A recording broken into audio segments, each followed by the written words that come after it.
Sagalee waaqaa keessaa iddoo tokko nan dubbisa. Wangeela gooftaa keenya Yesuus Kiristoos Yohaannis qulqulluun kan barreesse boqonnaa 4 lakkoofsi 36 akkas jedha afaan Oromoonsaa.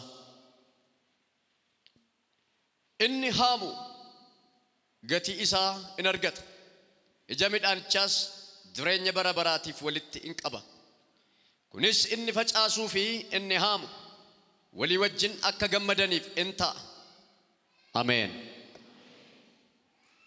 የሚያጭድ ደሞዝን ይቀበላል የሚዘራና የሚያጭድም አብሮ ደስ እንዲላቸው ለዘላለም ሕይወትን ፍሬን ይሰበስባል አንዱ ይዘራል አንዱ ያጭዳል የሚለው ቃል በዚህ እውነት ሆኗልና ይላል አሜን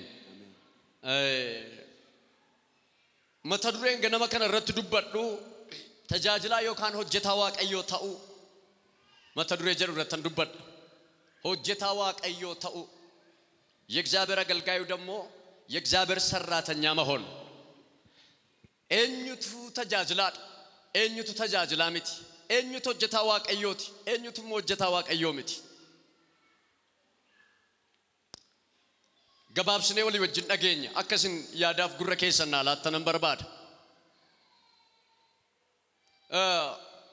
እጋ ተጃጅላ እንጀዱ ዮካን ሆጀታ እንጀዱ ነም ሆጀቺ ይፈቱ ነምኒ ሆጀቺ ይፈቱ ድራቹ ቀባ ዮካን ነምኒ ኤርገቱ ድራቹ ቀባ ተጃጅላ እንጀዱ ኩን ኤርገማ ዮካን ሞነ መተኮፍ ደቄ ከን ሆጀቱ ጀቹዳ